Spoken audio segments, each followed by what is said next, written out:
සුබ දවසක් යාළුවනේ. අද මම හිතුවා ඔයාලත් එක්ක ෂෙයා කරගන්න මම හස්බන්ඩ්ට හදා දීපු පෑන්කේක් එක කොහොමද හැදුවේ කියලා. මම මුලින්ම මේ කරගන්නේ පෑන්කේක් එකේ පොල් පැණි එකටයි ඒක හදන බැටර් එකටයි ඕන කරන පොල් ටික ගාගන්න. ඉතින් මම මුලින්ම හදන්නේ පොල් පැණි එක. පොළුයි සීනි උණු වතුර චුට්ටකුයි ලං කරගෙන මම ගෑස් එකේ ලිප ඔන් කරගත්තා.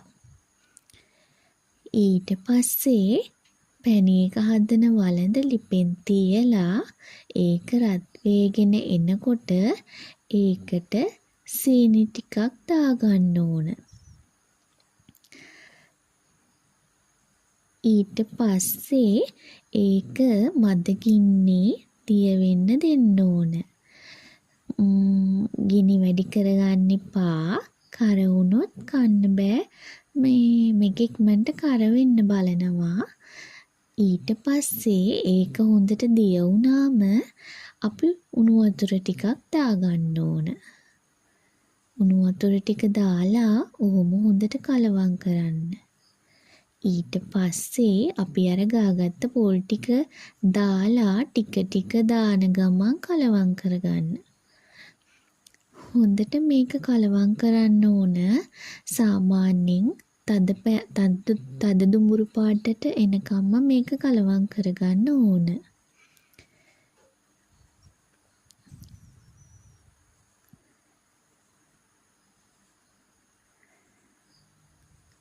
ඊට පස්සේ ඔන්න ඔහොම තමයි අන්තිමට අපේ පොල් පැණි එක හැදුනේ.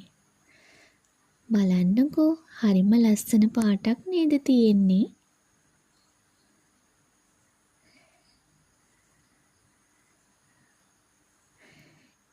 ඊට පස්සේ මම කරන්නේ පෑන්කේක් බැටර් එකට අවශ්‍ය කරන පොල් ටික මිරික ගන්න එක.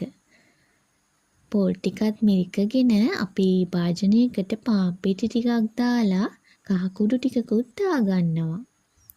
ඊට පස්සේ ඒක හොඳට කලවම් කරන්න ඕන.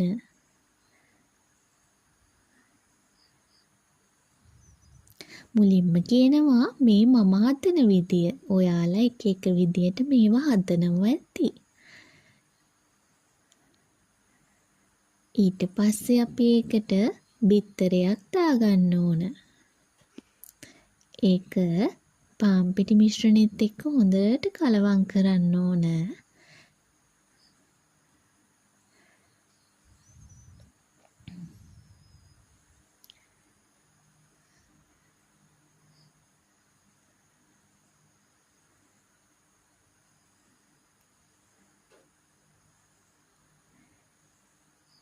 ඊට පස්සේ අපි ලුණු චුට්ටකුත් තිහ ගන්න ඕන.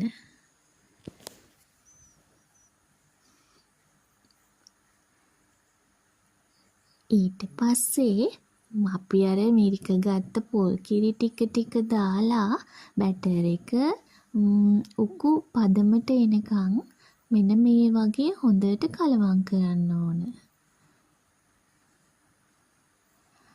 ඔන්න හොඳට කලවම් වුණාට පස්සේ අන්තිමට මේ වගේ ලස්සන පාටට තමයි මේ බැටර් එක තියෙන්නේ. ඊට පස්සේ ආයෙත් ගෑස් එකේ ලිප ඔන් කරලා අපි පෑන් එක ලිපේ තියාගන්නවා. ඊට පස්සේ හට්ටියට තෙල් චුට්ටකුත් ගාගෙන ඔන්න ඔය වගේ ලස්සනට රොටිය හදාගන්න ඕන.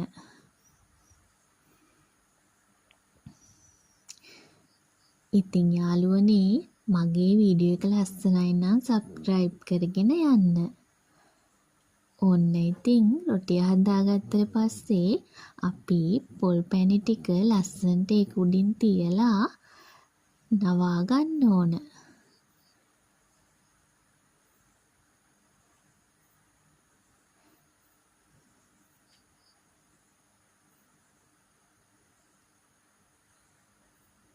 ඔය වගේ ඔක්කොම හැදුනට පස්සේ මේ වගේ තමයි ආවේ.